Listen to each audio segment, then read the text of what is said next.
সম্মানিত হবে।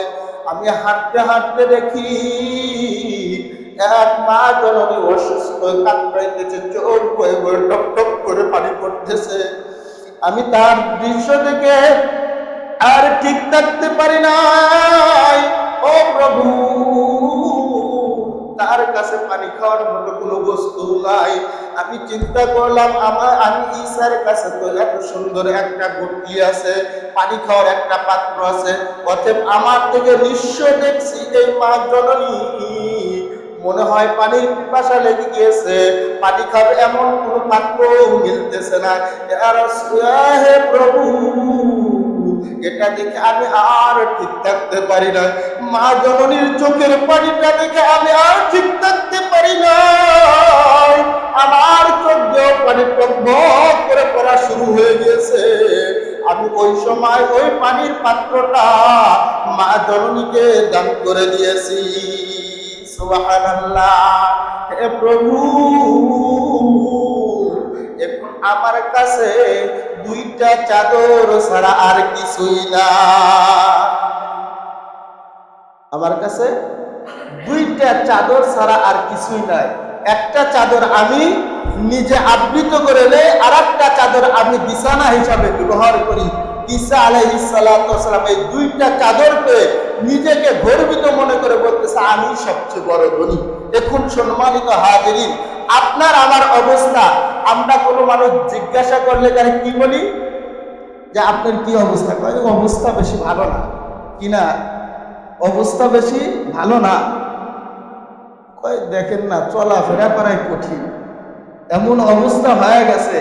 আল্লাহ তাআলা যে আমাদের এত সম্পদ দান করেছে, এত টাকা পয়সা বানাইছে, এত সুস্থতা নিয়ামত দান করেছেন, তারপরে আল্লাহ তাআলা শুকরিয়া আদায় করি না, বরং আমরা একদম দুর্বল। হুজুর আমরা গরিব মানুষ। আরে বাবা, একটু চিন্তা করেন, আপনার থেকে নিঃস্ব কে আছে? আপনি অট্টলিকার দিকে তাকান কেন?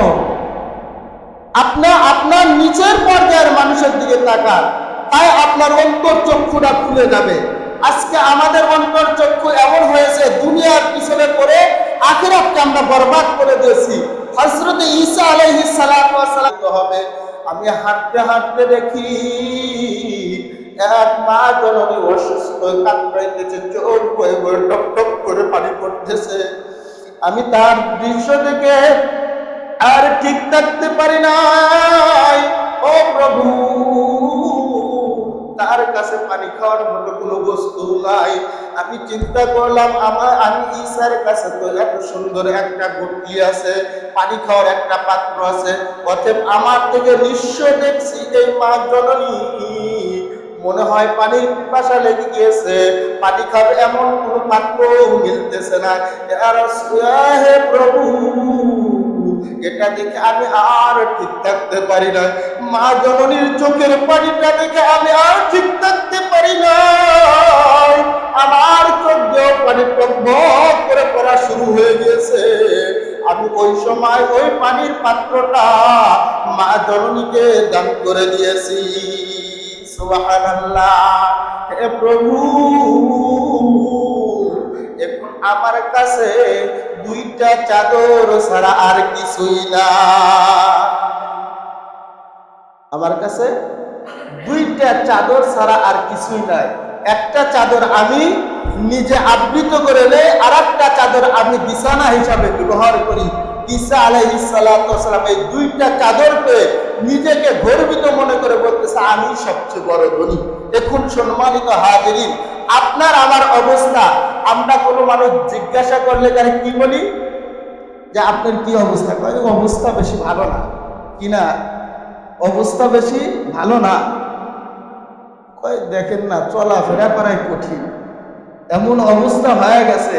আল্লাহ তাআলা যে আমাদের এত সম্পদ দান করেছে, এত টাকা পয়সা বানাইছে, এত সুস্থতা নিয়ামত দান করেছেন, তারপরে আল্লাহ তাআলা শুকরিয়া আদায় করি না, বরং আমরা একদম দুর্বল।